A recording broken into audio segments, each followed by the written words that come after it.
गुरुर्ब्रह्मा गुरुर्विष्णू गुरुर्देव महेश्वरा गुरु साक्षात परब्रह्म तस्मै श्री गुरवे नमः.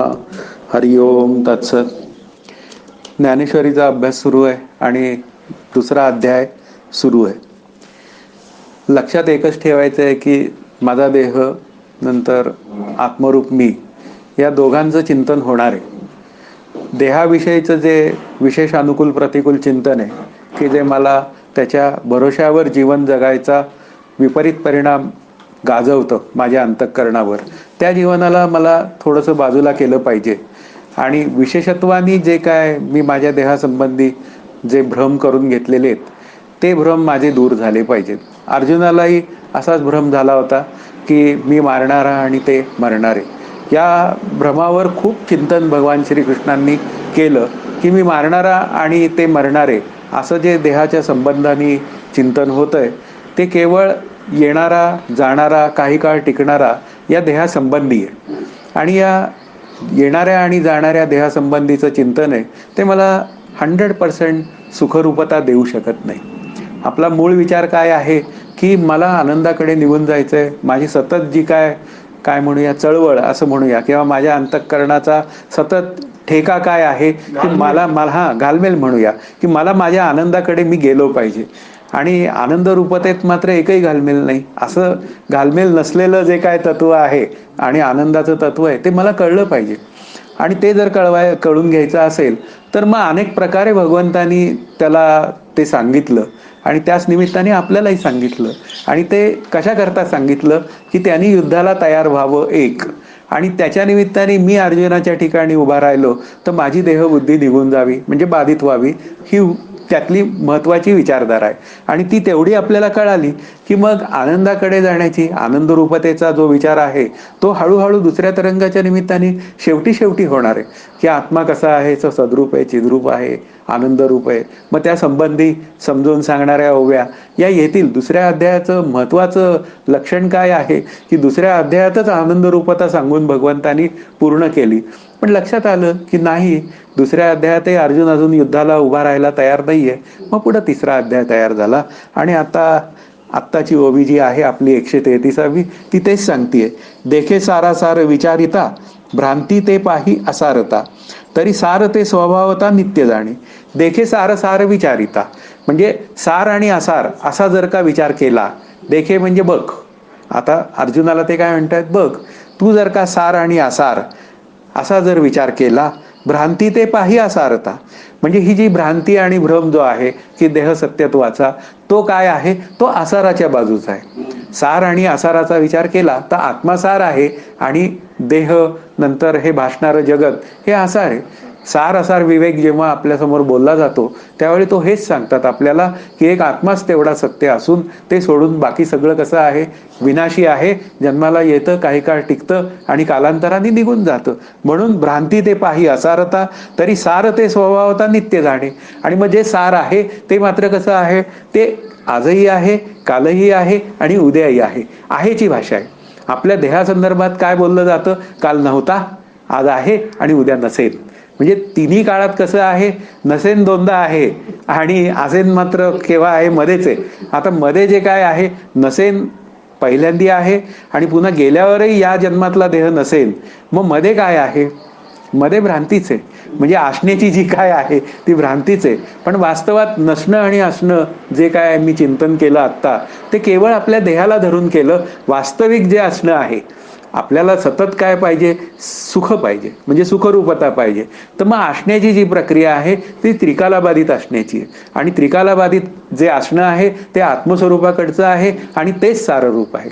आणि मला ते साररूप जर कळून घ्यायचं असेल तर मला काय केलं पाहिजे की त्याच्या आड येणारं असं म्हणूया की वास्तवात आत्मस्वरूपच उघडं आहे. म्हणजे काय आहे, ते डोळ्यांनाही समोर मला तेच दिसतंय, लोकांमध्ये काय आहे तेच सामावलेलं आहे. आपण कल्पित अंशांशी भाव स्वीकारला तर तेच सच्चिदानंद रूप आनंद तत्व प्रत्येक व्यक्तीमध्ये आहे, प्रत्येक पदार्थांमध्ये आहे, जगाच्या निमित्ताने, देहाच्या निमित्ताने, पदार्थांच्या निमित्ताने.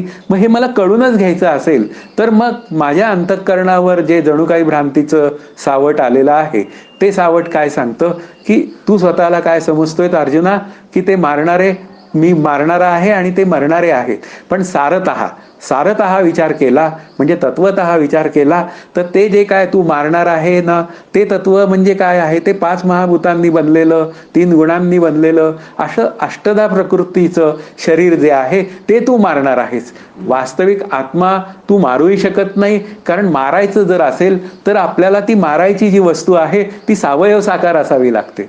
ती सावयव साकार असेल तर तिचं आपल्याला उत्पत्ती, स्थिती आणि नाश हा सहज आपल्याला उपलब्ध होऊ शकतो, डोळ्यांना कळू शकतो. पण आत्मस्वरूप जन्मालाच आलं नाही, म्हणून त्याला स्थिती नाही, म्हणून त्याला नाश नाही. मग असं सारं रूप असलेलं जे तत्व आहे आणि तेच तत्व सर्वांमध्ये आहे. आणि असं सर्वांमध्ये असलेलं तत्व ते तू कर, कारण त्याच्या आधीची जी भाषा आहे कळून घे. काय आहे, या उपाधी माझी गुप्त, चैतन्य असे सर्वगत. माऊलींचं सांगणं बघा कसं 1 by 1 आहे, की या उपाधीमध्ये जे काय तत्व आहे ते तू जाण. म्हणून तेच तत्व कसं आहे, सार आहे. मग हा जो दिसणारा देह आहे हा स्वभावता मिथ्या आहे. स्वभावता म्हणजे गुणधर्मानी. स्वभाववादाचा विषय इथं काही नाहीये, जो पूर्व पक्षांनी सांगितलाय.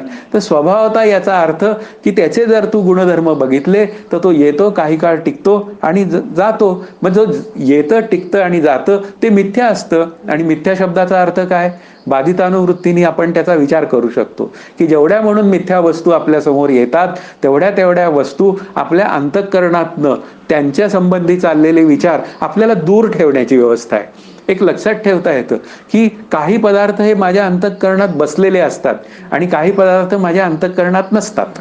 आपण घरात पाहिलं तर घरात खूप वस्तू आहेत, पण घरातल्या वस्तू आत्ता आपल्या अंतःकरणात किती येऊ शकतात, तर आपण ज्या खोलीत बसलोय ना तेवढ्याच येऊ शकतात. याचा अर्थ काय झाला की अंतःकरण नेहमी मर्यादित गोष्टींचं चिंतन करतं, मर्यादित गोष्टींचं चिंतन करतं, मर्यादित वस्तूसंबंधी चिंतन करतं, मर्यादित व्यक्तींविषयी चिंतन करतं. आत्म्याविषयी त्याला एकरूपतेने चिंतन करावं लागतं, वेगळेपणाने चिंतन करता येत नाही आत्म्याचं. हे लक्षात ठेवायचं आहे आपल्याला की आत्मा एकमेव अद्वितीय असल्यामुळे, साररूप असल्यामुळे, तो 3ही काळात असल्यामुळे त्याचं चिंतन मला वेगळेपणाने करता येत नाही. मग चिंतन कशाचं करायचंय आपल्याला, चिंतन जे करायचं आहे ते आनंदरूप आत्म्याचं करायचंय, पण ते एकरूपतेने करायचंय. आणि ते चिंतन जर एकरूपतेने करायचं असेल तर तो सद्रूप चिद्रूप आनंदरूप आत्मा मी आहे असं चिंतन झालं पाहिजे. आणि मग ते चिंतन जर का मला व्हावं असं जर वाटत असेल तर माझं नको असलेलं चिंतन, सांडून राम आनंद घन करी जो विषय चिंतन. आता विषय चिंतन जे आहे हे नको असलेलं चिंतन आहे, हे आसाररूप वस्तूंचं चिंतन आहे. त्या आसाररूप वस्तूंचं माझ्या अंतःकरणात चाललेलं चिंतन आहे ना, तेच माझ्या स्वरूपाला जाणून घेण्यात अडचण आणतंय. आता त्याच्याविषयीचं फक्त चिंतन बाजूला करायचंय, त्या वस्तूंना दूर करायला सांगितलेलं नाही. घरातल्या वस्तू फेकून द्यायला अजिबात सांगितलेल्या नाही, त्या घरात ठेवा, पण त्याच्याविषयी काय करा, संग करू नका. संघाने काय होऊन जातं, असंग रूप असलेला आत्मा मला कळत नाही. संघामध्ये काय होतं, माझ्या अंतःकरणामध्ये वस्तूचं चिंतन तयार होतं आणि ते वस्तूचं चिंतन जे आहे म्हणजे पदार्थांचं, ते चिंतन मला माझ्या खऱ्या आनंदापासून दूर नेतं. कारण खरा आनंद एकमेव अद्वितीय होण्यात आहे. आणि हा जो मला वस्तूंच्या निमित्ताने, पदार्थांच्या निमित्ताने जो विषय आनंद मिळतोय तो वस्तूंवर अवलंबून आहे, असं माझा हा अज्ञानीपणा आहे, माझा मूर्खपणा आहे. वास्तविक हर्षोल्लास झाले कोणाला, हर्षोल्लास झाले अंतःकरणाला. आसारात माझी अंतःकरण वृत्ती वाहून गेली आणि वाहून गेल्यावर काय झालं, माझ्या अनुकूल घडलं म्हणून मला काय वाटलं, बरं वाटलं. माझ्या प्रतिकूल घडलं म्हणून मला दुःख वाटलं. म्हणजे अनुकूल आणि प्रतिकूल चिंतन हे एखाद्या विषयाविषयी, एखाद्या व्यक्तीविषयी, एखाद्या पदार्थांविषयी होणंच शक्य आहे. पण आत्मरूप मी मात्र कसा आहे, या अनुकूल प्रतिकूल विषय चिंतनापासून दूर आहे. कारण का, तो एकमेव अद्वितीय आहे आणि तो मी आहे. आणि तो मी आहे म्हणून माझं कोणी काय करत नाही, माझी कोणी स्तुती करत नाही, माझी कोणी निंदा करत नाही. कारण आत्मरूप मीची स्तुती होणं शक्य नाही, आत्मरूप मीची निंदाही होणं शक्य नाही. मग माझी निंदा केली तरी सुद्धा मी शांत राहायला काय हरकत आहे, मग माझी स्तुती केली तरी मी शांत राहायला काय हरकत आहे. मग हे तुकाराम महाराज म्हणतात ना, हे लक्षात येतं. कोणी निंदा, कोणी वंदा, आमुचा आपला स्वहिताचा धंदा. तो स्वहिताचा धंदा म्हणजे स्वरूपाकडे जाण्याचा होण्याचा, साररूप होण्याचा विचार जर माझ्या अंतःकरणात येत असेल, तर मग काय आहे, काय निंदा करा कोणी माझी, नाहीतर काही करा. कारण आत्मरूप मीची निंदा होणं शक्य नाही, जीवरूप मीची होणं शक्य आहे, होऊ देत. रामकृष्ण हरी म्हणून त्या निंदेत, त्या लोकांविषयी, त्या पदार्थांविषयी मी कशाला अनुकूल प्रतिकूल चिंतन करावं. मी माझा मूळचा आनंदरूप असताना जेव्हा या नको असलेल्या चिंतनातनं मी काय म्हणूया भ्रांतिजन्य चिंतनातनं मी जेव्हा माझी अंतःकरण वृत्ती बिघडून घेतो, त्यावेळी मी मिथ्या विचारांना सत्यत्व दिलेलं असतं. आपल्याला तेवढाच दोष घालवायचा आहे. तो मिथ्या ठरवला, नको असलेला विचार जो आहे अंतःकरणातला, तो मिथ्या ठरवला की काय होऊन जातो, तो माझ्या अंतःकरणातनं शांत होऊन जातो. म्हणजे कसा शांत होतो, तो विशेषत्वाने असलेला छळणारा विचार कुठे असतो, तो लाटेच्या स्वरूपात असतो. जेव्हा तो तरंगाच्या स्वरूपात असतो तेव्हा नाही छळत, पण जेव्हा त्याची लाट होते ना तेव्हा तो छळतो. तो सुख किंवा दुःख केव्हा निर्माण करतो आपल्या अंतःकरण वृत्तीमध्ये एखादा विषय, जेव्हा त्या विषयांचा किंवा त्या विचारांचा किंवा त्या व्यक्तींचा, त्या पदार्थांचा मी जरुरीपेक्षा जास्त विचार करतो किंवा जरुरीपेक्षा कमी विचार करतो. आपल्याला नेहमी लक्षात ठेवा, दुःख कशात आहे, स्कॅरॅसिटीमध्ये दुःख आहे. मला काही वस्तू माझ्या घरात नाही आहेत, मी गरीब आहे, मला दुःख आहे. आणि मी श्रीमंत आहे म्हणून मला दुःख आहे. आता श्रीमंत असताना दुःख आहे असं कसं म्हणता तुम्ही? नाही, अजून मी अधिक श्रीमंत व्हायचंय म्हणून मला दुःख आहे. आणि इथे गरीबाला श्रीमंत व्हायचंय म्हणून दुःख आहे. म्हणजे एकूण काय आहे की पैसे किंवा या वस्तू किंवा घर, या ज्या आत्मा सोडून असलेल्या ज्या सर्व गोष्टी आहेत त्या आसारातल्या आहेत. त्या मिथ्या वस्तू मला माझ्या आनंदाची प्राप्ती करून देऊ शकत नाही, त्यांचं चिंतन मला आनंदाकडे घेऊन जाऊ शकत नाही, म्हणून मला त्यांचं चिंतन सोडायचंय. त्या वस्तू पदार्थांविषयी असलेलं जे काय उपयुक्तता आहे ती मला स्वीकारावीच लागेल. समर्थांनी ते स्वीकारलं म्हणूनच ओवी लिहिली ना, संसार त्याग न करिता, प्रपंच उपाधी न सांडता, जनामध्ये सार्थकता विचारायची होय. आणि विचार असंच सांगतो की सार तेच सत्य आहे, असार ते मिथ्या आहे. जोपर्यंत मी ते मिथ्या ठरवत नाही, अर्जुनाला म्हणतायत ते, तू जोपर्यंत ते देहाचं जे काय जंबाळ गळ्यात घालून घेतलंय की मी मारणारा आणि ते मरणारे, तर ते आत्मस्वरूपाच्या सत्तेवर, साररूप सत्तेवर तू त्यांना मारतही नाही आणि तू मरतही नाही आणि ते मारतही नाहीत, किंवा काय जे होईल ते दोन्ही बाजू तिथे नाहीयेत. पण आत्मरूप मीच्या ठिकाणी या गोष्टी नसल्या तरी देहरूप मीच्या ठिकाणी मरणं, जाणं, जगणं या गोष्टी आहेत. त्याचा तू स्वीकार कर. या शरीराचे संबंधे म्हणजे नरदेहाचे संबंधे बहुत पावले उत्तम पदे. पण मध्ये काय केलं, अहंता सांडूनी स्वानंदे सुखी झाले. मग ही अहंता आहे, ही विशेष अहंता मला जेव्हा आसाराची त्रास देते तेव्हा मी माझ्या आनंदाला पारखा होतो. म्हणून साररूप आत्मस्वरूपाचाच तू विचार कर. साररूप आत्मस्वरूपाचा विचार करता तू आणि ते वेगळे नाहीत, म्हणून तू कोणाला मारतही नाही आणि ते तुला बाण मारत नाही. व्यावहारिक सत्तेत या गोष्टी होऊ शकतात. पुढची ओवी सांगते, हा लोकत्रयाकारू जो जयाचा विस्तारू, तेथे नाम वर्ण आकारू चिन्ह नाही.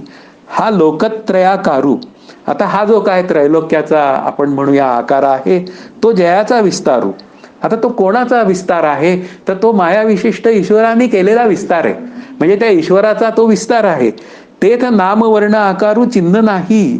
पण परमार्थतः जेव्हा तू विचार करशील, म्हणजे आत्मस्वरूपाचा जेव्हा विचार करशील, तेथ नाम वर्ण, तिथे नाम नावाची गोष्ट नाहीये, तिथे वर्ण नावाची गोष्ट नाही. वर्ण म्हणजे रंग म्हणूया, की हे जे देहादी प्रपंचात भासणारे जे सगळे रंग आहेत ते सुद्धा नाहीत.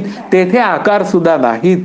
म्हणजे त्या कशाचं चिन्ह तिथं नाही. मग तू त्यांच्यात रमतो कशाला या नको असलेल्या विचारात. म्हणून आपल्याला समजावून सांगतायत की हा लोकत्रयाकारू, म्हणजे हा जो काय त्रैलोक्याचा आकार भासतोय तो आकार निर्माण झालेला आहे. आणि तो निर्माण झालेला आहे ना, तो कोणी निर्माण केला, तर त्या मायाविशिष्ट चेतन ईश्वराने निर्माण केला. आता मायाविशिष्ट चेतन ईश्वर अशी जेव्हा भाषा बोलली जाते त्यावेळी ही भाषा नाही का दोन पद्धतीने असते. वास्तविक हा विचार नाहीये, पण एक ज्ञानेश्वरीचा अभ्यास करताना थोडा शास्त्राचा विचार केला ना तर आपल्याला इन्साइट येऊन जाते. मायाविशिष्ट चेतन, मायाविशिष्ट साभास चेतन ही भाषा बोलली जाते की ज्यावेळी आभासाचा स्वीकार केला जातो त्यावेळी काय होऊन जातं, मायाविशिष्ट साभास चेतन बोलावं लागतं. आणि ही जी काय बोलणी आहेत ही आभासवादातली आहेत. आणि जेव्हा माया विशिष्ट चेतन असं आपण म्हणतो त्यावेळी काय केलेलं असतं, आभास हा गृहीत धरलेला असतो आणि गृहीत धरल्यामुळे ते काय करतात, माया विशिष्ट चेतन म्हणतात, अज्ञान विशिष्ट चेतन जीवाला म्हणतात. म्हणजे तिथे आभासाचा स्वीकार करून बोललं जातं तेव्हा अवच्छेदवाद आहे. आत्ता तो विचार नाहीये, पण एक विचार आत्ता जेव्हा अभ्यासाचा करतो तेव्हा आपण थोडा थोडा शास्त्राचा विचार केला तर आपल्याला बुद्धी आपली सूक्ष्म व्हायला मदत करते. हा माया विशिष्ट चेतन म्हणजे जो ईश्वर आहे त्यांनी हे जग निर्माण केलं. बरं, तोही निर्माण झालाय, स्वरूपाशिवाय दुसरं काही नाही हा सिद्धांत सांगतोय की जय जय स्वसंवेद्या आत्मरूपा, तेच स्वरूप सर्वांमध्ये आहे. तर याचा अर्थ काय झाला, या जगाची निर्मिती झाली. मग जगाची निर्मिती झाली तर ती कोणी केली, तर ती निर्मित झालेल्या निर्मात्यानी केली. हा, तोही निर्मत आहे, हा तोही निर्मितच आहे, म्हणजे तोही कल्पितच आहे. मूळ मायेतनं तो आला न, मग तोही कल्पित. मग काय कल्पित एक काय झालं, हे एक ब्रह्मतत्व सोडून बाकी सर्व काय ठरलं, कल्पित ठरलं. मग मिथ्या ठरलं. म्हणजे बुलडोजर चालला ना वेदांताचा त्याच्यावरनं, कल्पिताचा बुलडोजर एकदा जर का त्या सगळ्या वस्तूंवरनं गेला तर त्या वस्तू सगळ्या सपाटच होणार आहेत. मग तिथे ईश्वर नावाचं तत्व काय आणि आणखीन काय जे त्यांनी निर्माण केलेलं हे जग काय. म्हणून इथे असा जो काय विचार आहे तो काय आहे, ते ईश्वराने हे जग निर्माण केलेलं आहे, तो त्या आकाराचा झालेला आहे. प्रत्येक उपाधीमध्ये तो आहे. मग प्रत्येक उपाधीमध्ये तो आहे तर प्रत्येक उपाधीमध्ये त्याला पाहिलं तर मग काय होऊन जाईल, तू त्या आनंदाला पाहिल्यासारखं आहे. त्याला पाहायचं म्हणजे काय, तू परमार्थतः स्वरूपाला पाहिलेलं आहे विचार करायला गेलं तर. कारण ईश्वर नावाचं ते तत्व आहे ना, त्याच्या माया स्वाधीन आहे. म्हणजे केवळ त्याला जगत निर्मितीचा काय म्हणूया, एक डाग लागलेला आहे असं म्हणूया. वास्तवात तेही काय आहे, शुद्ध ब्रह्मच आहे. पण काय झालं, त्या शुद्ध ब्रह्माला सोहळ्यात ठेवण्याच्या काय म्हणूया युक्तीमध्ये, कारण अस्सल जो आनंद आहे त्याच्या ठिकाणी काहीच नाहीये. काहीच नाहीये म्हणजे ईश्वरही नाही, जगतही नाही आणि मीही नाही शरीर रूपाने. हा, मग नाही म्हणजे काहीच नाही का, तसं नाही, सगळंच आहे. काय आहे तर ते केवळ आनंद रूपताच आहे. आणि मग ती आनंद रूपता अस्सल जी आहे त्याच्या ठिकाणी काय आहे, डाग लागला नाही पाहिजे, कारण ते अत्यंत निर्भेळ सुख आहे. मग त्या निर्भेळ सुखाशी मला एकरूप व्हायचं असेल तर मध्ये एक व्यवस्था स्वीकारावी लागते. आणि ती व्यवस्था कशाची आहे, ईश्वराची आहे. म्हणजे परमार्थतः जग झालेलं नाही. मग परमार्थतः जग झालेलं नसताना जेव्हा आगाजे झालेची नाही तयाची वार्ता पुसती काही, असं जर असेल, परमार्थतः जग निर्माण झालेलं नसेल, तर मग हे जे तुला काय सगळं भासतंय हा काय आहे, अविद्येच्या तमोगुणाचा परिणाम आहे. आत्मस्वरूपाचं अज्ञान आहे. म्हणून तुला हे भीष्म, द्रोण हे सगळे तुला आता काय वाटायला लागले, आपलेसे वाटायला लागले. बरं, आपलेसे वाटायला लागले तर कशाच्या स्तरावर आहेत, तुला शरीराच्या स्तरावर आपलेसे वाटतायत. आणि शरीर कसं आहे तर ते सतसत विलक्षण अनिर्वचनीय मिथ्या, ते येतं, काही काळ टिकतं, कालांतराने जातं. अशा येणाऱ्या जाणाऱ्या शरीरावर तू जे काय अकारण अनावश्यक करुणायुक्त प्रेम दाखवतोयस ते दाखवण्याचं काही कारण नाही. परमार्थतः विचार केला तर द्रोणाचार्य आणि तू, भीष्माचार्य आणि तू वेगळेच नाही. पण उपाधीचा विचार केला जगाच्या निमित्ताने तर तू वेगळा आहेस आणि ते वेगळे आहेत. ते अधर्माने तुझ्या समोर आलेले आहेत, तू धर्माच्या बाजूने आहेस. तुला युद्ध करण्याशिवाय पर्याय नाहीये. म्हणजे समजून काय घ्यायचं आहे की हे सगळं जे काय आहे हे सत्य ज्ञान नसल्यामुळे, आनंदरूप आत्मस्वरूपाचं ज्ञान नसल्यामुळे हा लोकत्रयाकारू मला सत्य भासायला लागतो. हा खरं मायेचा परिणाम आहे, माया विशिष्ट चेतनाचा परिणाम आहे. मायेमुळे मला हे जग सत्य वाटायला लागलं. पण तो जयाचा विस्तारू, तो कोणाचा विस्तारू, त्या ईश्वराचा विस्तारू. पण ज्याच्या सत्तेवर विस्तारू, कोणाच्या सत्तेवर, तर आत्मस्वरूपाच्या सत्तेवर. आणि ते मी आहे म्हणून माझ्या सत्तेवर हा जर विस्तार येत असेल तर मग ते तर नाम वर्ण आकारू. मग नाम, द्रोणाचार्य हे काय आलं, नाम वर्ण काय जे समोर उभे राहिलेले ते सगळे, आणि आकारू हे सगळे आकार आहेत. हे सगळे आकार कसे आहेत, तर हे सगळे आकार काय आहेत, मिथ्या आहेत. म्हणून ईश्वराचा विचार केला तर ईश्वर कसा आहे, सत्यसंकल्प आहे, तो सर्व शक्तिमान आहे, त्यांनी हे जग निर्माण केलं. मग ही झाली त्याची तटस्थ लक्षणं. इथे मांडलंय म्हणून बोलतो की तटस्थ लक्षणाची व्याख्या काय आहे, जे लक्षण कधी असतं कधी नसतं. आता जगाची निर्मिती झाली की ईश्वर नावाचं तत्व स्वीकारावं लागतं. आणि जग जर का विलय पावलं तर ईश्वर नावाचं तत्व संपतं. म्हणजे याचा अर्थ काय झाला, जे कधी असतं आणि जे कधी नसतं त्याला काय म्हणायचं, तटस्थ लक्षण. आणि ब्रह्मस्वरूपाची जी सच्चित आनंदरूप जी लक्षणं आहेत ती स्वरूप लक्षण आहेत. स्वरूप लक्षण आहेत म्हणजे काय, तर त्याची व्याख्या आहे, ज्या लक्षणांमध्ये कधी बदल होत नाही त्याला स्वरूप लक्षण असं म्हणतात. आता ब्रह्मस्वरूपाची सत्यता जी आहे ती त्रिकाला बाधित आहे. आणि ती त्रिकाला बाधित असलेली सत्यता ती कशी आहे, कालही आहे, आजही आहे आणि उद्याही आहे. बरं, ज्ञानाचा विचार केला तर ते कसं आहे, ज्ञातृज्ञेयाविहीण नुसधेची जे ज्ञान, म्हणजे त्या ज्ञानाचं कसं आहे, ते असणारं ज्ञान आहे. त्या असणाऱ्या ज्ञानाच्या सत्तेवर होणारं ज्ञान होतं. म्हणजे याचा अर्थ काय आहे, त्या ज्ञानात त्रिपुटी नाही. बरं, आनंदाचा विचार केला तर तो पदार्थ निरपेक्ष आनंदात जातो. मग पदार्थ निरपेक्ष आनंदाचा विचार करता असं लक्षात येतं की हे जे सापेक्षित विषय जे आहेत, या सापेक्षित व्यक्ती जे आहेत, सापेक्षित पदार्थ आहेत, त्याच्या निमित्ताने माझीच अंतःकरण वृत्ती काय होऊन जाते, हर्षोल्लासास पावते. कधी ती हर्षयुक्त होते, कधी ती दुःखयुक्त होते. पण वास्तविक आत्मस्वरूप कसं आहे, ते पदार्थ निरपेक्ष आहे. कुठल्याही पदार्थाशिवाय असणारा आनंद, कुठल्याही पदार्थांवर अवलंबून नसलेला आनंद. भाषा दोन्ही बाजूनी बोलता येते. आत्मस्वरूपाच्या आनंदाची भाषा कशी आहे, कुठल्याही पदार्थावर अवलंबून नसलेला आनंद. याचा अर्थ काय आहे, आनंद आपणे आप आहे, ही भाषा आहे. तो जर का आपणे आप आहे तर मी कशाला आणखीन नको असलेल्या गोष्टींमध्ये, काय म्हणूया जगतात मधल्या असार गोष्टींमध्ये, आधीची ओवी आहे, या आसारांमध्ये अडकून मी आनंद शोधायला कशाला जायचं. म्हणजे मी श्रीमंत असताना मी काय करायचं, हातात कटोरा घ्यायचा आणि विषयांकडे जाऊन भीक मागायची आनंदासाठी. हे करणं काय आहे, हे चुकीचं करणं आहे. मला काय केलं पाहिजे, त्यात सुधारणा केली पाहिजे. विषयजनित सुखे सौख्य होणार नाही, ही एक भाषा आहे. विषयजनित जे जे सुख तेथे असे परम दुःख, पूर्वी गोड अंती दुःख नेमस्त आहे, समर्थांचं म्हणणं आहे. समर्थ कसे आहे, फटकेबाज आहेत. त्यांनी सांगूनच टाकलं, विषयांमध्ये तू सुख शोधायला जाशील, पूर्वी गोड वाटेल म्हणजे सुख भोगताना बरं वाटेल, पण अंतिमतः तुला मात्र काय होऊन जाईल, तुला दुःखच प्राप्त होईल. म्हणून तू लक्षात ठेव की कुठलाही विषय हा कसा असतो, सापेक्षित असतो. तो एकच विषय असतो, कधी एकाला आनंद देतो, कधी एकाला दुःख देतो. म्हणजे याचा अर्थ विषयांमध्ये सुख नाही. मग आता सुख नाही त्याचं कारणच काय आहे, तो मायाविशिष्ट चेतन ईश्वराने निर्माण केलेला हा देहादी प्रपंच आहे.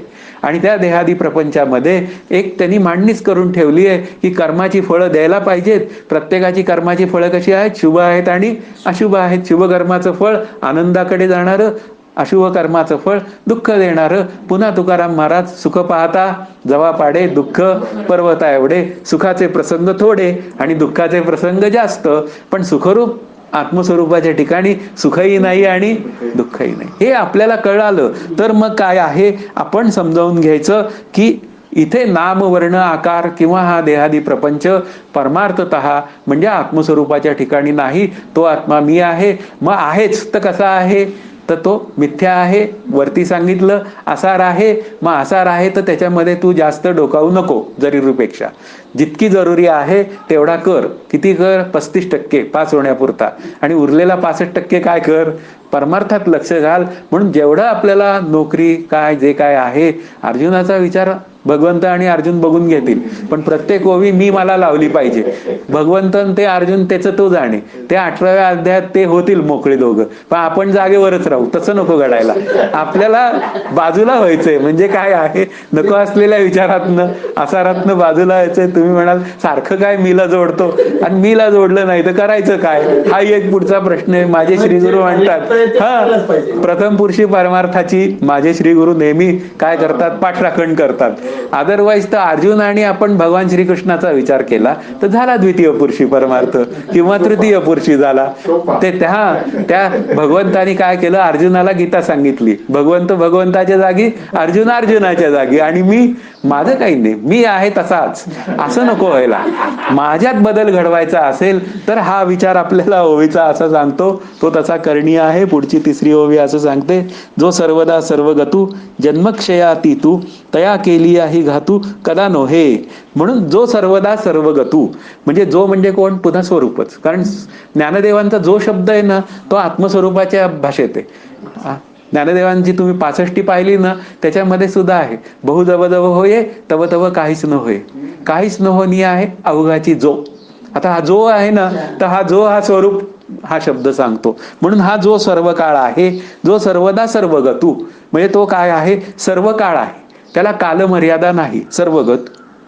जन्मक्षयातीतुः म्हणजे काय आहे, त्याला जन्म नाही म्हणून त्याला स्थिती नाही, म्हणून त्याला मर्यादा नाही, म्हणजे मृत्यू नाही.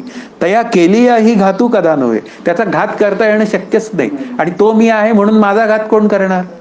माझा घात कोणी करूच शकत नाही. आत्मरूप मीचा घात होणं शक्य नाही, पण जीवरूप मीचा घात होणं शक्य आहे. मग शक्य आहे तर काय आहे, एखाद्याने तसा प्रयत्न केला तर आता काय करायचं, त्याचं उत्तर द्यायचंच ना. उत्तर देण्यामध्ये काही अडचण नाहीये, पण कसं द्यायचं? अर्जुनाला सांगितलंय भगवंतानी की तू पोटातलं पाणी न हालता हे तुला सगळे मारायचेच आहेत, आणि हे मारायचेत पण मार, पण त्या मारताना त्यांना त्यांच्याविषयी द्वेष मोह मत्सर अजिबात असता कामा नये. आणि आता तू द्वेष मोह मत्सर जो झालेला आहे त्याचं कारण भ्रांती आहे, त्याचं कारण असारता आहे. आणि ती असारता कशामुळे निर्माण झाली की तुला त्या आनंदाचा ठेवा मी आहे हे कळलेलं नाही. म्हणून इथे अर्थ लिहिलाय की जो सर्व काळ आहे म्हणून त्याला कालमर्यादा नाही. आता कालमर्यादा नाही, कालमर्यादा कोणाला आहे? जे जन्माला येतात त्याला कालमर्यादा आहे. मी जन्माला आलो देहाच्या निमित्ताने म्हणून काय आहे, त्याचं आयुष्य आहे, त्याला स्थिती आहे. म्हणून ते म्हणलंय ना की स्वगत सजातीय विजातीय पुन्हा देशकाल वस्तू परिच्छेद रहित. हा, ही भाषा आली विचारसागरची, पण तीच भाषा ज्ञानदेवांनी इथं सोप्या पद्धतीने सांगितली की त्याला कालमर्यादा नाही, कारण ते जन्मालाच आलेलं नाही. बरं, ते सर्व व्यापक आहे. बरं, जगात आलेली प्रत्येक वस्तू कशी आहे, ती सापेक्षित व्यापक आहे. म्हणजे तिची व्यापकता जी आहे, अगदी जगाची व्यापकता घेतली किंवा या सगळ्या त्रिभुवनांमधल्या असलेल्या काय जी काय भुवनं आहेत त्यांची सगळी व्यापकता घेतली तरी ती सापेक्षित व्यापकता आहे. म्हणजे त्याची सुरुवात आहे आणि त्याचा शेवट आहे. म्हणजे याची सुरुवात आणि शेवट असतं, त्याला म्हणतात सापेक्षित व्यापकता. आपल्या देहाची काय आहे, एक उंची आहे 5 फूट 7 इंच 4 इंच 10 इंच काय असेल ती, मग ती त्याची काय आहे, शरीराच्या निमित्ताने असलेली सापेक्षित व्यापकता आहे. पण ही सापेक्षित व्यापकता जी आहे ती केवळ शरीराच्या पातळीवर आहे, पण आत्मस्वरूपाच्या पातळीवर नाहीये. त्याचं कारण काय आहे, तो निरपेक्ष व्यापक आहे.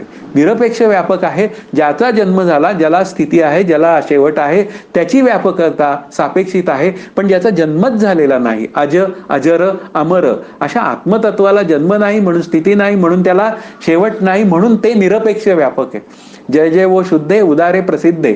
आता प्रसिद्ध शब्दाचा अर्थ काय आहे, निरपेक्ष व्यापकता. आता आमचे श्रीगुरु कसे आहेत, ते निरपेक्ष व्यापक आहेत. मग आता निरपेक्ष व्यापक आहेत असं माऊली म्हणते आणि आपणही म्हणलो तर याचा अर्थ ते काय सगळ्या जगाला माहिती असलेले आहेत का आपले श्रीगुरु किंवा ज्ञानदेवांचे श्रीगुरु? नाही. मग त्यांची जी व्यापकता आहे ती निरपेक्ष व्यापकता आहे. याचा अर्थ काय आहे, ते जगाला व्यापून उरलेले आहेत. हा, परमार्थाच्या आपण म्हणतो स्वरूपाच्या एका अंशावर हे जगत भासतं, उरलेले 99 अंश तसेच आहेत, भगवद्गीतेचं म्हणणं आहे. म्हणजे त्याची जी निरपेक्ष व्यापकता आहे ती लक्षात घ्या. या जगताला एका अंशावर फक्त हे केलेलं आहे. ते सुद्धा काय म्हणतात, तू म्हणतोय म्हणून जग स्वीकारतो आम्ही, असं ज्ञानदेव म्हणतायत. वास्तवात जग नावाची गोष्टच झालेली नाहीये. मग आहे स्वीकार. मग स्वीकार तर कशी स्वीकार, मिथ्या स्वीकार, आसार स्वीकार, बाधितानुवृत्तीने स्वीकार, 2% द्वैत. मग तेवढंच तू तेवढं विचार कर आणि हे जीवदशेतनं बाजूला हो, आणि आनंदाची एकरूप हो. म्हणून त्याला देशमर्यादा नाही, वस्तू मर्यादा नाही आणि कालमर्यादा नाही. आता वस्तू मर्यादेचा विचार जो आहे तो विचार करूया.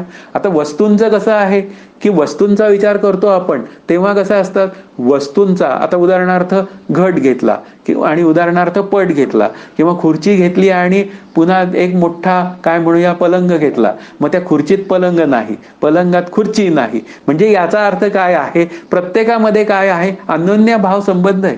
म्हणजे काय आहे, एक उच्चार केला तर दुसरा नाही, दुसरा उच्चार केला तर पहिला नाही. म्हणजे एकमेकांचा विचार केला तर काही नाही. पण आत्मस्वरूपाची कालमर्यादा, आत्मस्वरूपाची वस्तू मर्यादा आहे का, ते एकमेव अद्वितीय आहे. मग एकमेव अद्वितीय जे असतं त्याच्या ठिकाणी वस्तू मर्यादा तरी कुठे असणार आहे. म्हणून लिहावं लागलं. कोणाला लिहावं लागलं, तुकाराम महाराजांना, देशकाल वस्तुभेद मावळला, आत्मा निर्वाळला जगदाकार. म्हणजे आत्मस्वरूप जर का मला जाणून घ्यायचं असेल तर या देशकाल वस्तू भेदातनं मला दूर करावं लागेल. या देशकाल वस्तू भेदाच्या निमित्ताने मी काय होतो, चिंतेत जातो. आता किती उरले माझे, 60 झाले, आता किती उरले, 5 गेले 50 राहिले असं म्हणतो. 50 गेले आणि 5 राहिले कधी म्हणत नाही. पण म्हणजे आपल्याला लक्षात नाही येत की आत्मरूप मीच्या ठिकाणी उरलंही नाही आणि गेलंही नाही. किती वर्षाचं आयुष्य गेलं ते काय पद्धतीने गेलं याला महत्व आहे. किती वर्षाचं आयुष्य गेलं त्यात आत्मस्वरूपाच्या अभ्यासाचा विचार केला काय? तो जर मी केलेला नसेल तर मी माझं आयुष्य फुकट वाया घालवलं. जन्मा आलियाचे फळ काही करावे सफळ, नाही तर निर्फळ भूमिभार होये.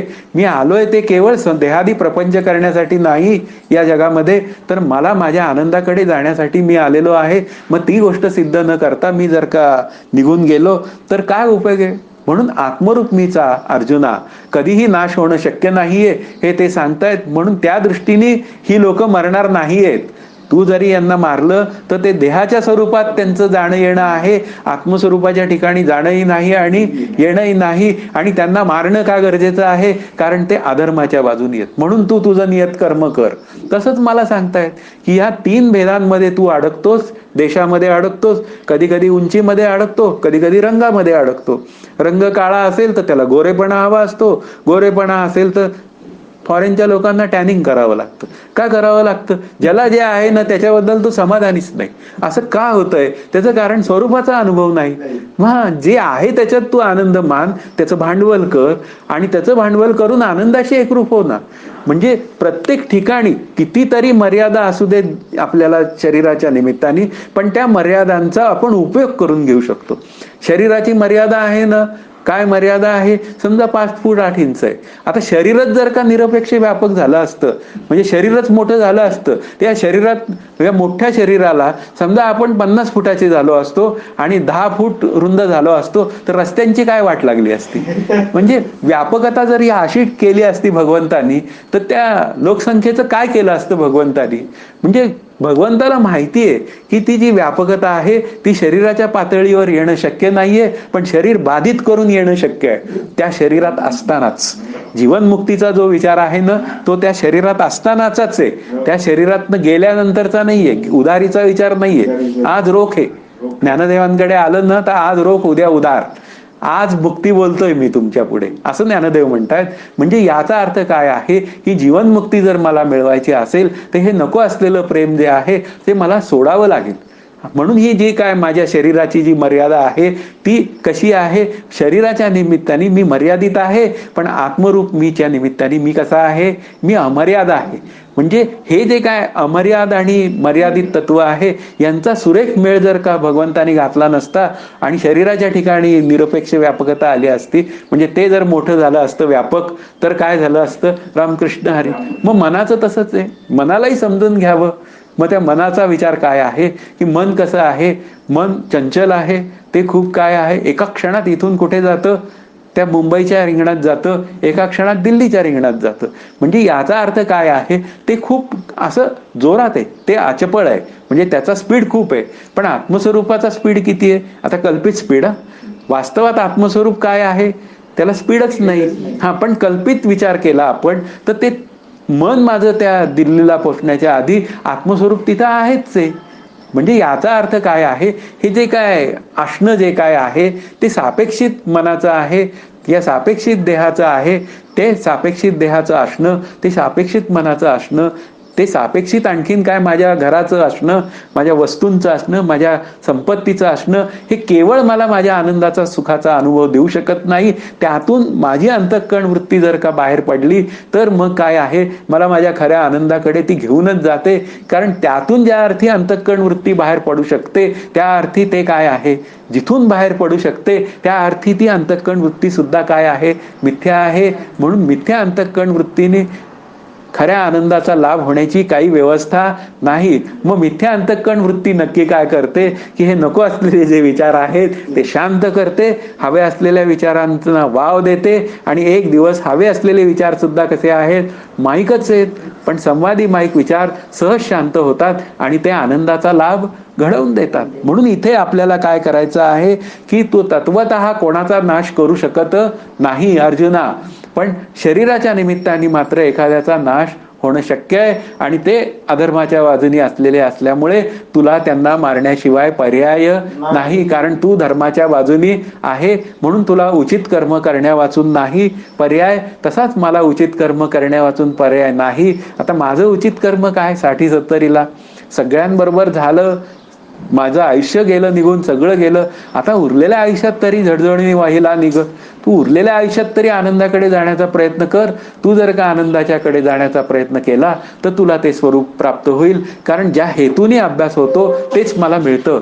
ज्या हेतूने मी अभ्यास करतो, काय हेतू?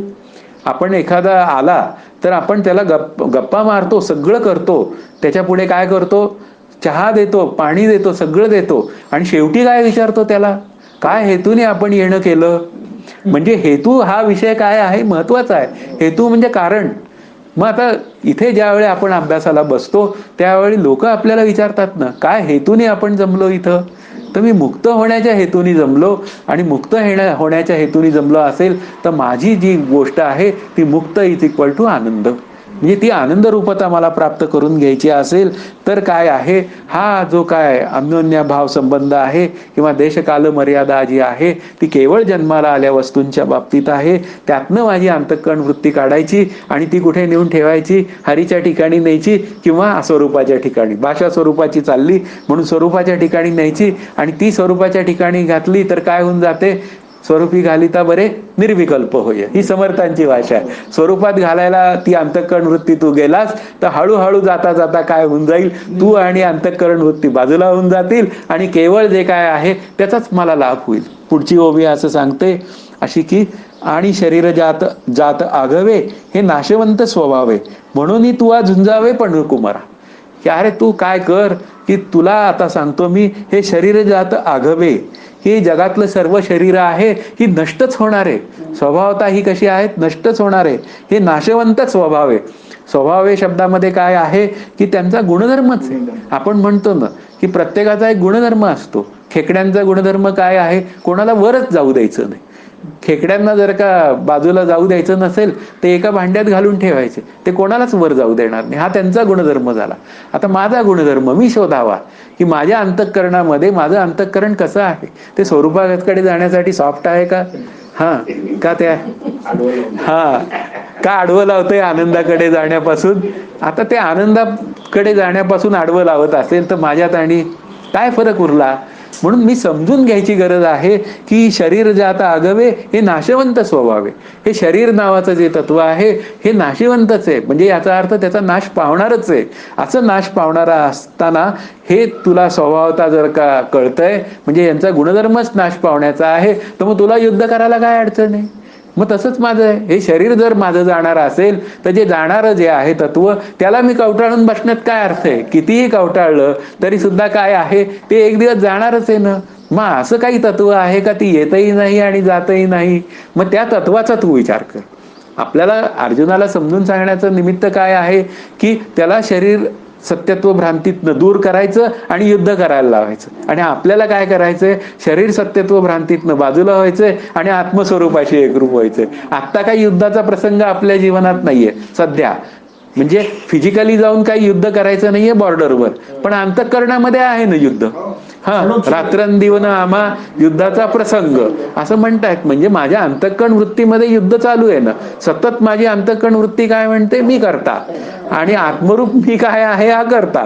आणि मग त्याला काय करावं लागतं? ही अभ्यासाची जी वृत्ती आहे ना ती काय करते की तू करता नाहीयेस. उदय, कुठे चाललास तू? तू चाललास करतेपणामध्ये.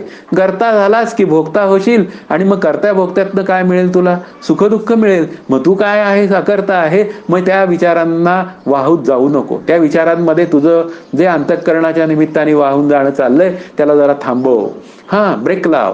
म्हणजे हळूहळू जर आपल्याला नको असलेल्या विचारांना ब्रेक लावायचा असेल तर माऊलींकडे, श्रीगुरूंकडे जाऊन हवे असलेल्या विचारांचा मला मागोवा घ्यावा लागेल. ते काय म्हणतात त्याला ऐकावं लागेल.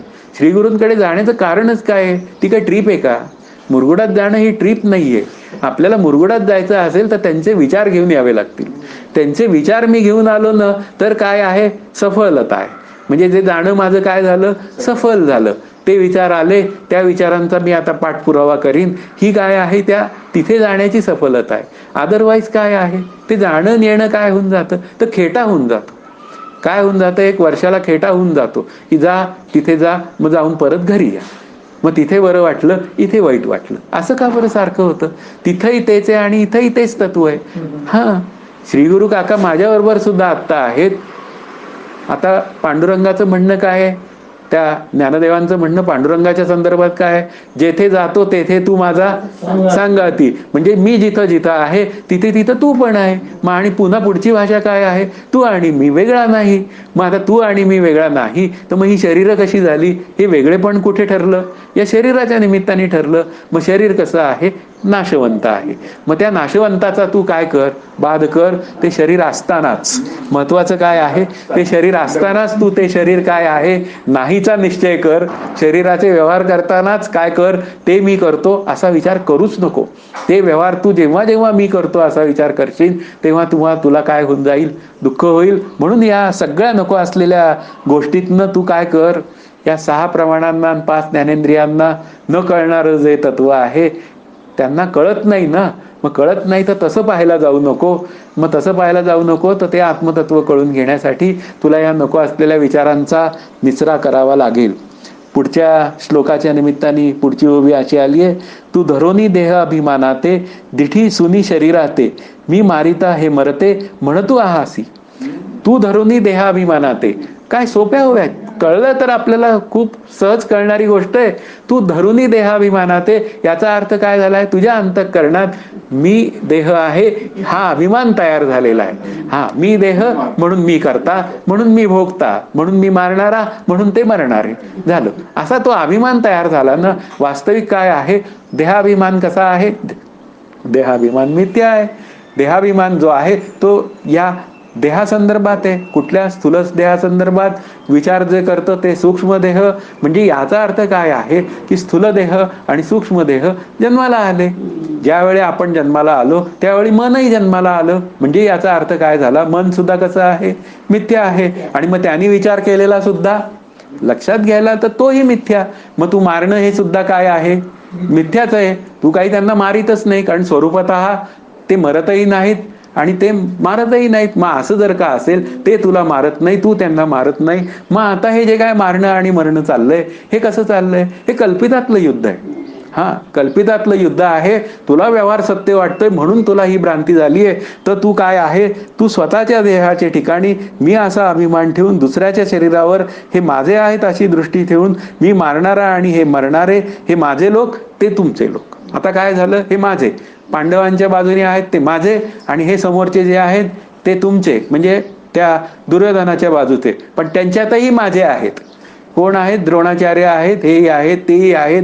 म्हणजे इथे तुझी माझी म्हणून जी काय दृष्टी आहे ती सगळीकडे आहे. आणि तू काय करतोय, तू भगवान श्रीकृष्ण असं म्हणताय, तू खरा मीला ओळखतच नाही.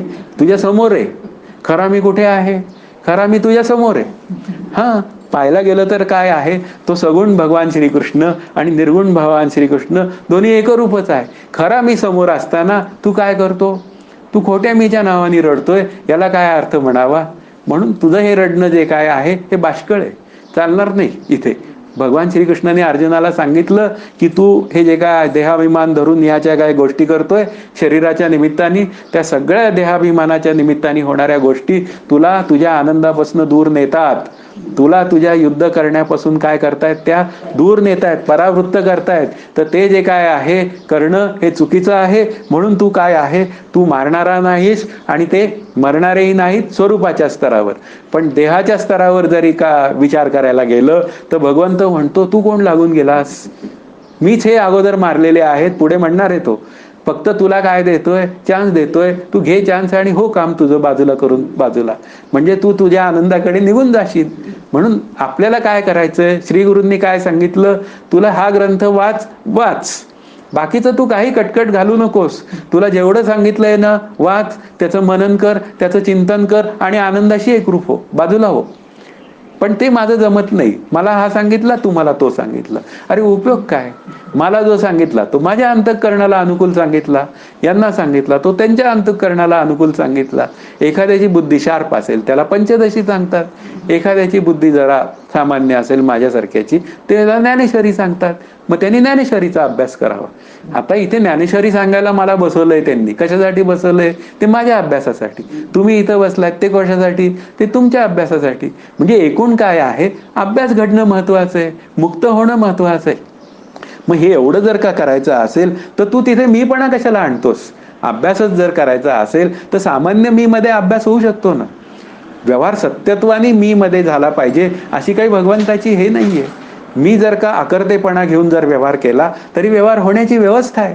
अकर्तेपणाने व्यवहार होऊन मी त्याचा कर्ता होत नाही. मग कर्तेपणा जर रामाला दिला, राम करता म्हणसी यश कीर्ती प्रताप, मग राम करता झाला तर आपलं काम सोपं झालं ना. संत मंडळी जर का म्हणतायत की माझ्या ग्रंथाचा करता राम आहे, ज्ञानेश्वर माऊली म्हणते की माझे सगळं काय आहे प्लस मायनस सगळं करणारे ते माझे निवृत्तीनाथ आहेत. हे सगळी जी काय परंपरा आजपर्यंत सांगतीये ती श्रीगुरूंना श्रेष्ठत्व देतीये. आता मीच काय माझं श्रेष्ठत्व मिरवायचं? हे जे काय मिरवत असेल तर ते मूर्खपणाचं लक्षण आहे. आणि या मूर्खपणाच्या लक्षणातनं जेवढं लक्षणातनं बाजूला लवकर पडेल तेवढा मी देहाभिमानातनं बाजूला पडेल. अदरवाईज काय आहे, देहाभिमानाबरोबर अनेक अभिमान आहेत. सांगणाऱ्याचा अभिमान. आता हे सांगणं कोणाचं चाललंय? माऊलींचं.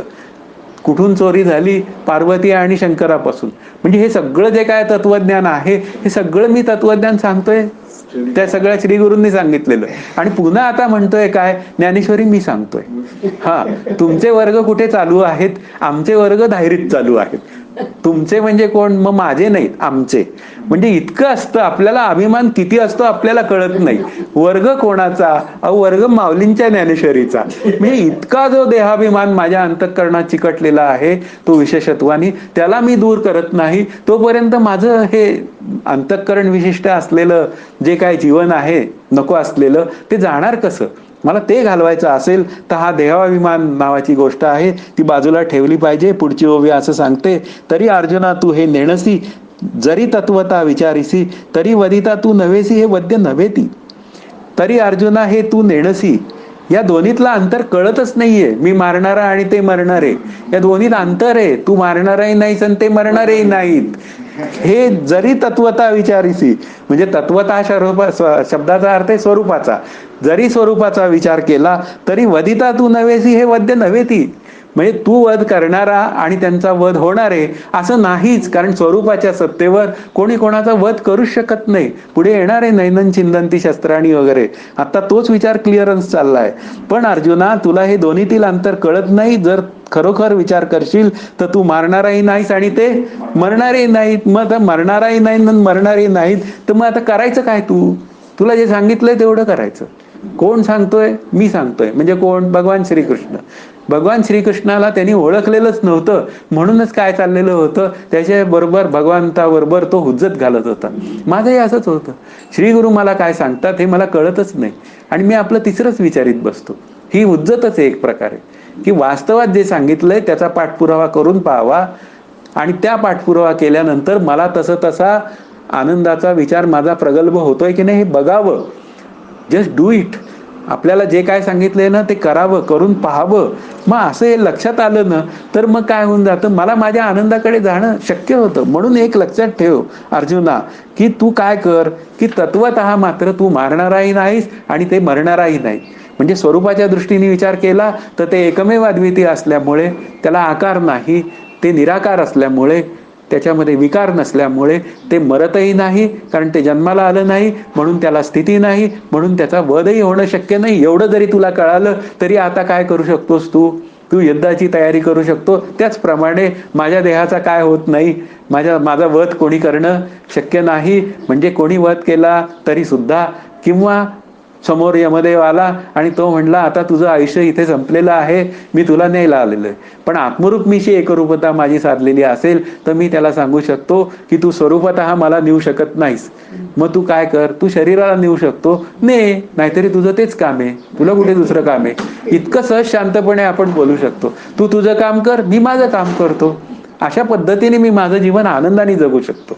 आपल्याला जीवन आनंदमय करायचं असेल तर ही नको असलेली जी काय सत्यत्वाची वृत्ती आहे ती मला बाजूला करायची गरज आहे.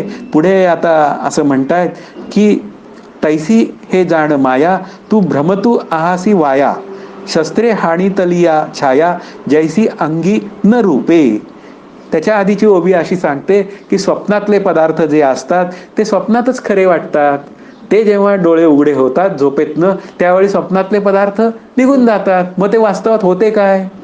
मग ते वास्तवात नव्हते. तर मग ते कसे पदार्थ माझ्यासमोर उत्पन्न झाले? तर ते काय झाले? तात्पुरते उत्पन्न झाले. मग तात्पुरते उत्पन्न झाले. तसंच हे जग काय झालेलं आहे? तात्पुरतं उत्पन्न झालेलं आहे. म्हणून ते मिथ्या आहे. मग मिथ्या आहे तर त्या तात्पुरतं उत्पन्न झालेल्या जगात तू तात्पुरताच व्यवहार कर, जेवढा तुला आवश्यक आहे तेवढा. त्यातून बाजूला हो आणि आनंदाचा व्यवहार कर. आनंदाचा व्यवहार केला तर मी काय होऊन जाईल? परमानंदी लीन होऊन जाईल. म्हणून ते म्हणतायत की काही मग जाग झाल्यावर ज्याप्रमाणे या स्वप्नातले पदार्थ दिसत नाही, तैसी हे जाणं माया. हे जे काय माया आणि माया विशिष्ट चेतनानी निर्माण केलेलं हे जगत. माया म्हणजे काय आहे? माया म्हणजे जगताचा विचार आहे. माया शब्दाचे अनेक अर्थ आहे. तर माया शब्दाचा ईश्वर आहे. माया शब्दाचा काय आहे? जगत हा अर्थ आहे. तसे हे सर्व मारणे आणि मरणे हे मिथ्या आहे असं समज. म्हणजे तू जे मारतो आहेस किंवा ते मरणार आहेत हे सगळं काय आहे? मिथ्या आहे. म्हणजे सत विलक्षण अनिर्वचनीय मिथ्या. मिथ्या शब्दाचा अर्थ काय? की जे तू वास्तवात नाहीच आहे, ते कल्पितात तू या सगळ्यांचं काय करतोय? मारतोयस. तू भ्रमतू आहासी वाया. पण काय झालं? त्या व्यर्थ भ्रमामध्ये तू अडकला आहेस आणि व्यर्थ भ्रमामध्ये अडकल्यामुळे तुला काय झालंय? मी मारणारा आणि ते मरणारे हा भ्रम झालेला आहे. आणि तो भ्रम कसा आहे? शस्त्रे हाणीतलिया छाया. म्हणजे तू जर का सावलीवर शस्त्रवार केला तर काय होऊन जाईल? तो जसा व्यर्थ आहे तसाच इथे काय आहे? हा व्यर्थ आहे. तू स्वतःला मी मारणारा आणि ते मरणारे असं समजून जर का युद्ध करायला गेला तर त्या युद्धाच्या व्यवहाराने तू सुखी होशील किंवा दुःखी होशील. पण ते अधर्माने वागणारे असल्यामुळे आता काय झालं? त्या सावलीला जसं काही रंगरूप नसतं तसंच काय आहे? त्या सावलीला शस्त्र मारलं तर ते काय होतं? ते वाया जातं. म्हणजे ते काही त्या सावलीच्या शरीरात घुसतच नाही. सावलीला शरीर आहे का? नाही. मग तसं आत्मस्वरूपाला शरीर आहे का? नाही. मग तसंच आत्मस्वरूपाच्या दृष्टीने पाहायला गेलं तर ही जी काय शरीर वाचतायत तुझं आणि त्यांचं, ते तसं सावलीला मारण्यासारखंच आहे थोडक्यात. बघा केवढं ते तत्वज्ञान सांगतायत भगवान श्रीकृष्ण की हे सावलीला मारण्यासारखं आहे. तू काय करतो आहेस? तू केवळ सावलीला मारतो आहेस. सावलीला शस्त्राने मारलं तर सावलीला काय होणार आहे? सावलीला काही होत नाही. म्हणून शरीरांतर होतील, शरीर जातील, शरीर टिकतील, शरीर येतील. पण या ज्याच्या सत्तेवर ही शरीर येतात त्याच्या सत्तेला तू जाणायचा प्रयत्न कर. सत्यत्वाने मरण्यासारखे आणि मारण्याचे दुःख आहे. सत्यत्वाने मरण्याचे आहे दुःख आणि मारण्याचेही दुःख आहे. आता ह्यातनं तुला बाजूला पडायचं असेल तर ती सत्यत्व दृष्टी जी आहे ना, मारणारा आणि मरणारा, यातनं काढ. आपल्याला समजून काय घ्यायचं आहे? तर त्या सत्यत्व दृष्टीचा लोप करायचा आहे आणि युद्ध करायचंय. मग सत्यत्व दृष्टीचा लोप करून युद्ध केलं तर तू मेला काय आणि जगला काय, काही फरक पडत नाही तुला. कारण तू स्वरूपाशीच एकरूप होणार आहे. असा विचार करताना मग पुढे असं म्हणतायत, ना तरी मठी आकाश जैसे मठाकृती अवतरले असे, तो भंगलिया अपैसे स्वरूपची. किंवा मठातील आकाश मठाच्या आकाराने प्रगट झालेले असते, पण तो मठ फुटला तरी सहजच आकाशाचे स्वरूप असतेच. म्हणजे याचा अर्थ काय झाला की त्याच्या आधीची ओवी बिंब प्रतिबिंब वादातली आहे. की लक्षात येतं की जेव्हा आपल्याला एखादी घागर किंवा आपण एखादं भांड असतं त्यावेळी काय होऊन जातं? त्यावेळी पाणी भरलं तर त्याच्यात प्रतिबिंब दिसतं सूर्याचं, चंद्राचं. समजा तीच घागर पालथी केली, तेच भांड पालथं केलं तर काय होऊन जातं? तिथे प्रतिबिंब दिसत नाही. मग प्रतिबिंब दिसत नाही म्हणून बिंब गेलं काय? बिंब आहेच आहे. हे जे काय होणं आणि जाणं आहे की प्रतिबिंब आलं, प्रतिबिंब गेलं, ही सगळी कल्पितातली भाषा आहे. जसंच ही आकाशाची भाषा आहे. दुसरा दृष्टांत दिलाय की घटाकाश आणि मठाकाश. मग आता माझे श्रीगुरु नेहमी विचारतात की असलेल्या आकाशात घट निर्माण केला का आधी घट निर्माण केला आणि त्यात आकाश भरलं? हेच कॅच क्वेश्चन असतात. पण त्याच्यामध्ये काय असतं? आपल्या अभ्यासाची सोय लागते की असलेल्या आकाशातच या गोष्टी निर्माण होतात. जे आकाश आहे मोठं आकाश, त्या आकाशात काय झाला? ही रांजणं तयार झाली 5-50. मग आता 5-50 रांजणं तयार झाली आणि काय केलं, ती तयार झाल्यानंतर काही दिवसांनी ती फुटून गेली. आता फुटून गेली तर या रांजणातलं आकाश जे आहे ते त्या मोठ्या आकाशात सम्मिलित झालं काय? अरे ते जसा त्या आकाशाला काही फरक पडत नाही तसाच आणि तितकाच ही शरीरं काय आहेत, पुन्हा ही शरीरं कशी आहे, ती रांजणासारखी आहेत. मग आता शरीर फुटलं तरी सुद्धा काय, रांजण फुटलं तरी काय झालं, आकाश जैसे ते राहिलं. मग तसंच हे शरीर नावाचा घट फुटला तरी सुद्धा स्वरूप मात्र कसं राहिलं, जैसे ते राहिलं, त्याच्यात काहीच बदल झाला नाही. मन खौमता जो, त्यांनी ज्ञानेश्वरीमध्ये माऊलींनी कुठे आहे 65 मध्ये भाषा वापरली आहे की तो जो आत्मा आहे त्याच्यामध्ये काहीच बदल होत नाही. न खौमता जो, तो आत्मस्वरूप जसं आहे तसंच राहतं. म्हणून ही शरीरांतर जरी आली आणि ही शरीरांतर मेली युद्ध करून तुझ्याबरोबर, ती मेली काय आणि जगली काय, तुझ्या आयुष्यात काही फरक पडण्याचं कारण नाहीये. पण व्यवहार असं सांगतो की ज्या ज्या वेळी अधर्म घडतो त्या त्यावेळी धर्माचा विजय करण्यासाठी भगवंत जन्म घेतो आणि जो धर्माने युक्त होऊन वागतो त्याला जो भगवान श्रीकृष्ण आहे म्हणजे सगळ्या देवता या त्याला मदत करतात. तसं तसं ते चांगलं घडण्यासाठी. कारण का, असं जर घडलं नाही तर काय होऊन जाईल, या या देहाचं किंवा या जगाचं जे चालणं आहे ते मात्र काय होऊन जाईल, ते चुकीच्या पद्धतीने चालेल. ते बिघडून जाईल सगळं. त्यामुळे भगवंताला जन्म घ्यावा लागतो. तसंच आता काय झालेलं आहे, त्याला एवढंच सांगायचं राहिलं होतं की मी भगवंत आहे. तेवढं जर सांगितलं असतं तर पटापट बाण मारले असते त्याने, काहीच कटकट केली नसती. पण ते त्याला कळत नव्हतं. पण तसं सांगता येत नाही ना. श्रीगुरु काय असतात, ते ज्ञानरूपच असतात आणि ज्ञानरूप असल्यामुळे वाच्यार्थाने ते ईश्वरच असतात. पण आता काय झालेलं असतं, ते माझ्या डोक्यात शिरत नसतं. म्हणून मी काय करत असतो, मी निष्कारण गोष्टी बोलत असतो त्यांच्याशी. वाच्यार्थाने ईश्वर आणि लक्षार्थाने ब्रह्मच असतात. मग आता आपण काय करायचं, आपण त्यांना समजून घ्यायचं. मग वाच्यार्थाने ईश्वर काय करतो, असलेला तो आज्ञा घालतो ना, विधींचं पालन, निषेधांचं टाळा. मग मददेवनी जाळी तर कर्म फळे. मग आता आणखीन काय त्यांनी वेगळं सांगायचं, त्यांनी ईश्वरांनी वेगळं काय सांगितलं. मग श्रीगुरूंना अर्पण केली काय कर्म, किंवा त्या ईश्वराला अर्पण केली काय, कारण ते वाच्यार्थाने ईश्वरच आहेत. मग त्यांना अर्पण केली सुद्धा तेच परिणाम, ईश्वराला अर्पण केली तरी तोच परिणाम. मग तू परिणाम तुला घे ना. जास्त जवळ कोण आहे तुझ्या आता सध्या, त्या रामापेक्षा जवळ श्रीगुरु आहेत. मग त्याचा विचार कर, त्या रामाचा विचार ठेव बाजूला. पण ते आपलं होतच नाही. सद्गुरू न देव मोठा, जे असं वाटे तो करंटा. एवढं लिहून सुद्धा आपण पुन्हा कुठे जातो, काही मागायचं असलं की गेला देवळात, आणि काही अत्यंत कटकटीचं झालं आणि काही सुटतच नाही, देवळातही काही सुटत नाहीये, हे लक्षात आलं की मग श्रीगुरु, मग जायचं काकांकडे. काका आता जमत नाही, काय करू. अरे तुला पहिल्यांदाच जायला काय होतं त्यांच्याकडे, आधीच जा, उपाय लगेच मिळेल ना.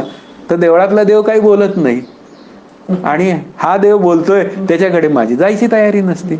म्हणजे इतकं मी काय म्हणूया करंट असतो. असं करंट पण नको, विषय आपला अभ्यासातला सुटायला नको. मुख्य मुद्दा काय आहे की असं जे काय वाच्यार्थाने असलेलं जे सद्गुरूंचं तत्व आहे त्याच्याकडे जा, त्यांना विचार. व्यवहारात कधी कधी येतात प्रसंग माणसाला, विचार थोडंसं काय विचारायचंय ते, पण स्वरूपाकडे जाण्याचा विचार कर. हे जे काय विचारणं आहे हे कशासाठी मी विचारतो आहे, तर माझ्या स्वरूपाकडे जाण्यासाठी. माझ्या स्वरूपाचा अभ्यास, याची देही याची डोळा पूर्ण व्हावा म्हणून विचार करावा. मूळ विषय असं सांगतोय की घटाकाश जसं फुटत नाही, आकाश जसं फुटत नाही, तसा आत्मा सुद्धा फुटत नाही, भंगत नाही. आणि ते भंगत नाही ते तत्व मी आहे. म्हणजे असं अभंग तत्व मी जर असेल तर मी त्याचाच विचार करावा. म्हणून पुढच्या ओवीत म्हणतात, तैसे शरीराच्या लोपी सर्वथा नाशू नाही स्वरूपी, म्हणून तू हे नारोपी भ्रांती बापा. त्याप्रमाणे शरीराचा नाश झाला तरी आत्म्याचा नाश केव्हाही होत नाही. म्हणून बाबा, तू भ्रमाने आत्म्याच्या ठिकाणी जन्म मरणांचा आरोप करू नकोस. बापा त्याला शेवटी काय म्हणावं लागलं, अरे बाबा आता हे तरी या बाजूनी कळून घे की शरीराचा लोप झाला तरी सुद्धा काय आहे, तुझ्या स्वरूपाचा नाश झालेला नाही. म्हणून ते मेले तरी स्वरूपाचा नाश होणं शक्य नाही, स्वरूपाचा ते मरणं शक्य नाही. म्हणून तू हे नारोपी भ्रांती बापा.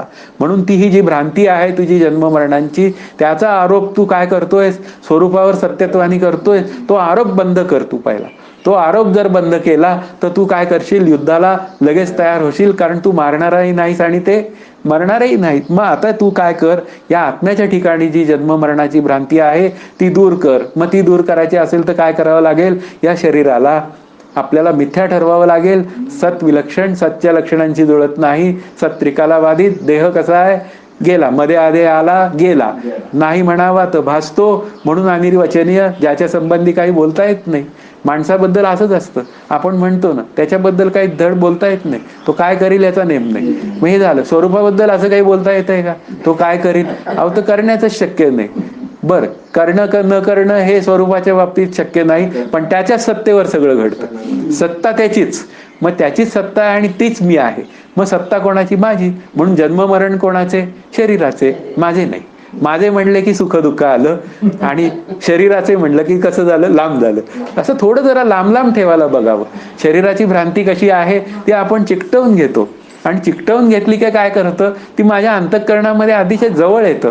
मग शरीर जपणं हे सगळं होऊन जातं. कोणी माझा अपमान केला, कोणाचा अपमान केला, आत्मरूप मी एकमेव अद्वितीय, त्याचा अपमान होणं शक्य आहे का, नाही. मग कोणाचा अपमान झाला, जीवरूप मीचा अपमान झाला, अंतःकरण रूप मीचा अपमान झाला. मग तू तसं वागलास का, अपमान होण्यासारखं वागला असशील तर सुधार, आणि नसेल वागला तर तुझा आत्मस्वरूपाचा अपमान करणं शक्यच नाहीये. म्हणजे दोन्ही बाजूला तू काय करू शकतो, स्वतःला आनंदाकडे घेऊन जायला मोकळा राहू शकतो.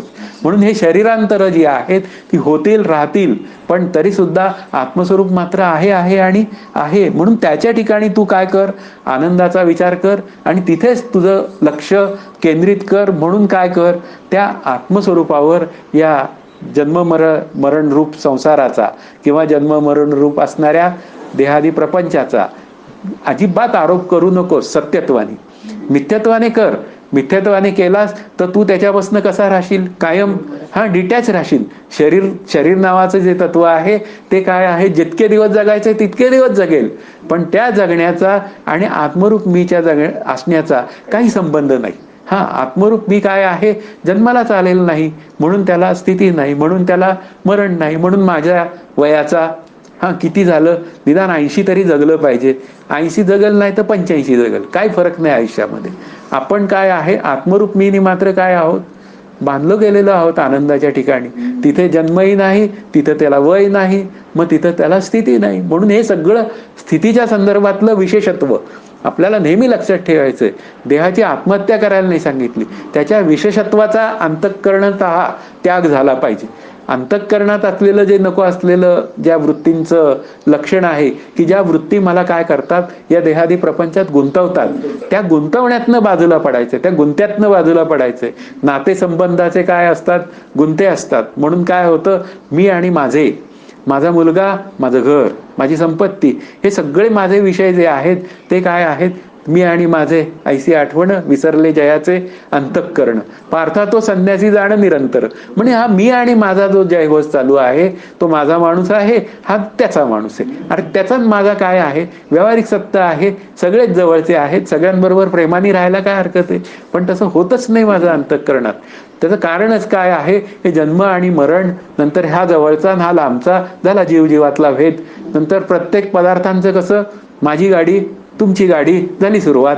म्हणजे नंतर माझी उपासना तुमची उपासना, माझी उपासना कोणाची, रामाची, माझी उपासना कोणाची, श्रीकृष्णाची, तुमची उपासना कोणाची, शंकराची. मग शंकर काय, कायमच नासधूस.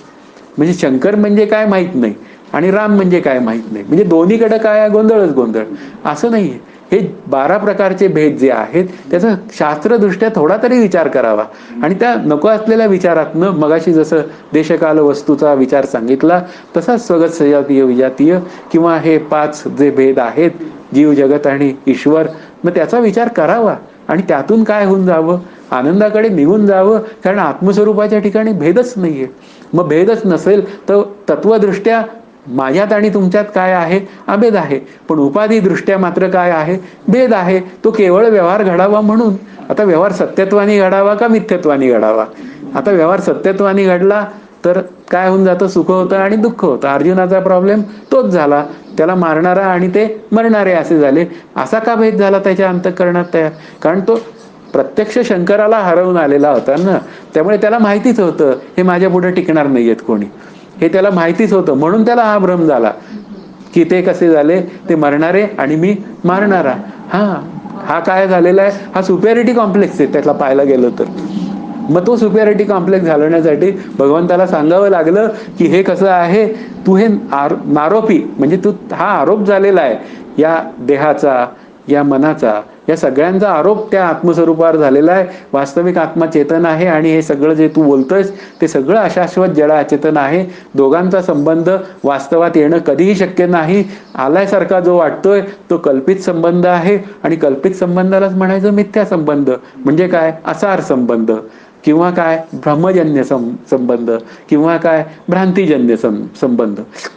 असे सगळे जे काय संबंध आपण प्रस्थापित करायला जातो त्यावेळी काय असतं, ते सगळं बोलणंच आपलं चुकीचं असतं. ते गुणजाती क्रिया संबंध असे ते 5 प्रकारचे विचारच आहेत. आरोप साधन म्हणतात त्याला, की ज्यावेळी या जगातली भाषा बोलायची वेळ येते ना, तर काहीतरी गुणांचा विचार करावा लागतो. त्या पदार्थाला गुण असतात विशिष्ट. पाण्याला काय आहे, द्रव्यत्व गुण आहे, म्हणून ते पाणी पिता येतं. म्हणून काय आहे, पाणी म्हणलं ना की जगातला पदार्थ आहे, मग त्याचं काय आहे, पाण्याची एक चव आहे, गुण आहे. म्हणजे हे बोललं, गुणातनं बोललं ना ते आलं व्यवहारातलं. जाती, मग जातीतनं बोललं ना, ही काय आहे, ही मनुष्य जाती आहे, ही काय आहे, ही दगड जाती आहे. म्हणजे काय झालं, जातीचा संबंध आहे. म्हणजे काय झाला, गुण जाती क्रिया. मग क्रिया, मग जड अचेतन पदार्थ हलू शकत नाहीत, चेतन पदार्थ हलतात, जड चेतन. मग ते कशा कोणाच्या साह्याने हलतात, अंतःकरणाच्या साह्याने, प्राणांच्या ऊर्जेच्या साह्याने. म्हणजे ही जी काय भाषा आहे आली, गुण जाती क्रिया संबंध. मग त्यांचा आणि आमचा संबंध काय, हा सतत विचारच आहे. गुण जाती क्रिया संबंध आणि एक 5वं आहे लिंग. अशा 5 मला आत्ता लगेच आठवत नाहीये. असा 5 प्रकारे या जगाचा व्यवहार चालतोच. हा, मग असं जे काय 5 प्रकार. संज्ञा, 5वा आहे संज्ञा, म्हणजे नाव. तुमचं नाव काय, माझं नाव उदय. मग तुमचं नाव काय, माझं नाव हे. म्हणजे काय झालं, हे सगळे व्यवहार जे आहेत ना असे चालतात. मग हे सगळे जे व्यवहार असे जे चालतात, हे सगळे कशातले, जगातले व्यवहार आहेत. आत्मस्वरूपाच्या ठिकाणी गुण आहे का, निर्गुण. जाती आहे का, हा स्वगत सजातीय विजातीय भेद राहील. क्रिया आहे का, अक्रीड. नंतर संबंध आहे का, एकमेव अद्वितीय. म्हणजे पहा तुम्ही आत्मस्वरूप कसं आहे, या पूर्णपणे जगाच्या काय आहे, विरुद्ध आहे. म्हणजे ते जगाचा काही संबंधच नाहीये त्याचा. मग असं संबंध रहित जे आत्मतत्व आहे ते जगाच्या निमित्ताने जणू काही संबंधित झालं. मग जणू काही संबंधित झालं, ते संबंध जगाच्या संदर्भात आपण सिद्ध करावेत. पण कसे करावेत, विशेषत्वाने करू नये, सामान्यत्वात करावेत. आणि सामान्यत्वात करून सहज शांत राहावं आणि शांततेकडनं आनंदाकडे जाण्याची प्रक्रिया जी आहे ती पूर्ण करावी. आज आपण जरुरीपेक्षा जास्त बोललेलो आहे, तर आता इथे आपण थांबायला हरकत नाही. जय जय रघुवीर समर्थ. हरिओम तत्सत.